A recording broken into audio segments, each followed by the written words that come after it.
bro. Yeah, nah, I'm tripping out. Let me document this. Sorry. What's going on? This is Dr. FlexFit. I'm a first year resident over in South Florida. I'm doing my first year transitional year because I'm specializing in physical medicine and rehab. What I wanted to do is take this as a chance to document the entire journey throughout my residency. This is something that I wish I did for my basic sciences, my clinical years when I was in medical school, but honestly, I didn't think I would. I didn't think things would pan out so good for me. But as long as you believe and you stay the course, then sometimes they do. And since I feel like things will continue going that direction, I think it's safe enough to make a page for that now. Because could you imagine if I made this page and then things didn't work out? That'd be kind of awkward. But for real, I'm a first generation college student, first generation medical student, first generation doctor, first gen everything, single parent from the inner city. And I feel like there's a lot of things that I could provide that might help, even if it's at least one person achieve their goal or achieve their dreams, that I feel is worth taking the time to document and put out there into the world. And that's basically all that it's about. A lot of my content is probably going to focus on physical medicine and rehabilitation, since that is my specialty. But I'll try to make it diverse and interesting to all categories for everyone. Yeah, so right now I'm in my 5th month of my residency program. It's a TY program. It's split into two, TY and physical medicine and rehab. The TY portion is just the first year. That means that I'm just doing all around medicine, mostly internal medicine. I have at least 6 to 7 months of that with some surgery.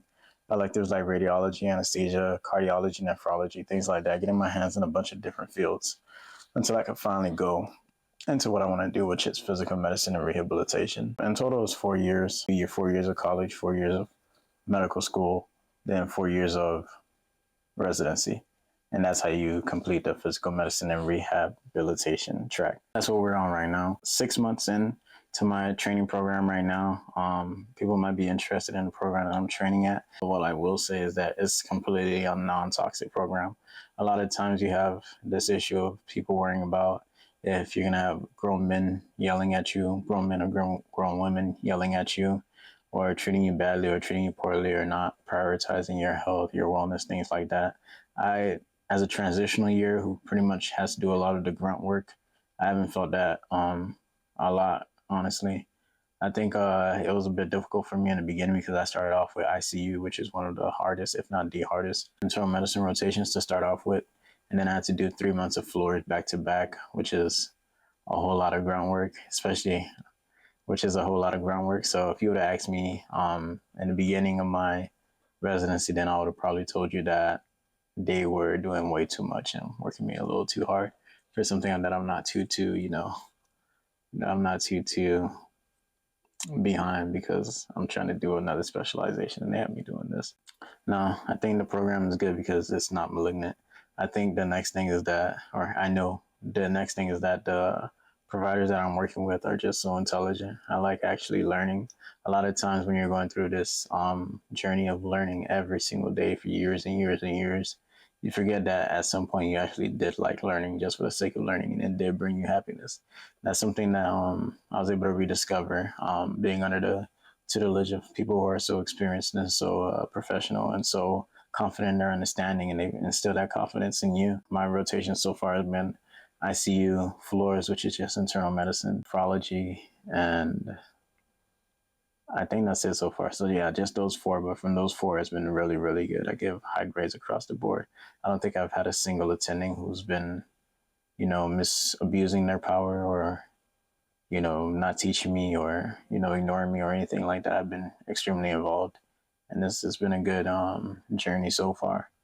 So yeah, I was born and raised in Little Haiti. I left at 17. Went to Florida State University for my undergraduate. Got my undergraduate in biology with minors in chemistry and information technology. Then I went over to the Caribbean in Barbados, Ross University. Got my medical degree from there. And now I'm over in South Florida again, completing my education and going from there. So yeah, if you have any questions or if there's anything you want to know, then that's pretty much what this is all going to be about. And I'm definitely going to be just sharing a lot of stories, a lot of the knowledge that I gained, and going from there. I think that's all I wanted to say in terms of introducing what the point of all of this is and why I'm putting so much energy towards it. My biggest goals right now are to get all the research that I have going on done. And yeah, I think continue hitting the gym. It's called Dr. Flex Fit for a reason. From the gym side, I do manage to go to the gym about 5 to 6 times a week, even while in residency. You might have to push yourself a little in order to attain that kind of consistency. I don't have an issue waking up super early in the morning. I'll wake up before the roosters or, before the sun and get to the gym to make sure that I take care of myself. It's important to take care of yourself while you're going through this journey. A lot of things you have are delayed. You won't be able to really enjoy life if you're not able to keep yourself healthy enough to enjoy it, for me to put it simply. What else is there? What else did I want to talk about? Mm-hmm.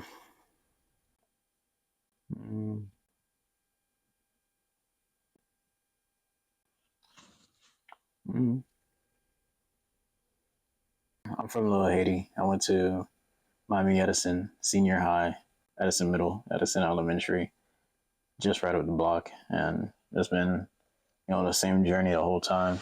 I think, honestly, this is another thing I didn't want to harp on. I feel like growing up, it was hard to really like put a focus on what I wanted to do because I knew that I wanted to be a doctor. The issue is that I didn't know any doctors and I didn't know how to go about everything, how to research everything, how to navigate this course that everybody kept telling me was really, really difficult. It took a lot of energy, a lot of calories burned just to find certain things that are really easy to pick up if you have somebody that's guiding you in that direction. And that's what I hope to have this platform serve as, so that it can be much easier than what it needs to be, because it can get really hard and really confusing if you're not oriented or focused on what you need to do. What's blessed me a lot was to have mentors who were able to guide me and show me what I needed to do and were responsive to me, even though I didn't have anything of value to really show besides the fact that I was interested and that I was actually serious about trying to attain this. And a lot of the credit of where I am and where I am going does have to be attributed to them. But yeah, so if I can, pay that forward and go from there and not have anybody else suffer that same fate, then that would be clutch as well. It doesn't have to be medicine either. It could be anything. These are skills that once you pick up, you'll be able to apply to any field that you want to get into. What I don't want it to be is that you feel that you have to stay in your home community or be scared to leave your home community or feel like you're limited because of where you're born or what you were born into. I want it to be very obvious that if you apply yourself, if you're in the States, if you apply yourself and you dedicate yourself to a certain craft, then you can take yourself to as high as any level that you aspire to be. And that's just real talk. Because it's you could be from the slums, you could be from the trenches. If you're dedicated enough and you're really putting the work towards it, then you'll be able to attain what you want to attain. I know a lot of people who had to take different routes that weren't really completely beneficial to them because they felt that they had to take care of their families, or they felt that they were in a position that was adequate enough to be enough for whatever they had going on at that time. And I don't think they were applying themselves or pushing themselves as much as they could have, or not applying themselves, pushing themselves. They weren't reaching their full value because they were satisfied with what was in front of them because it was manageable for them at the time. But time goes on, things get harder, and it might not be as beneficial as it was then now, and that's the problem. Yeah, so I'll keep you updated. I'll let you know what's going on. Oh, okay. Yeah, I know. Nah, like I specifically just want to like push this agenda. I guess I'm like do this because for me, I know that it changed my life around completely. I got to travel. I got to see a lot of the world because of this path that I took, and it's given me a lot of peace. Something to look forward to every day. To wake up like genuinely like okay and at peace. That's what everybody deserves and what everybody's entitled to. And I just want everybody to have the opportunity to go for that, honestly. Yeah. So where are we at right now? Right now, I need to do my research. Right now, I need to hit the gym, and right now, I have to do academic studies because I have to take my step three, which I'm planning to take in February. So that's what's going on in the immediate. It's looking good. So we'll see how it goes.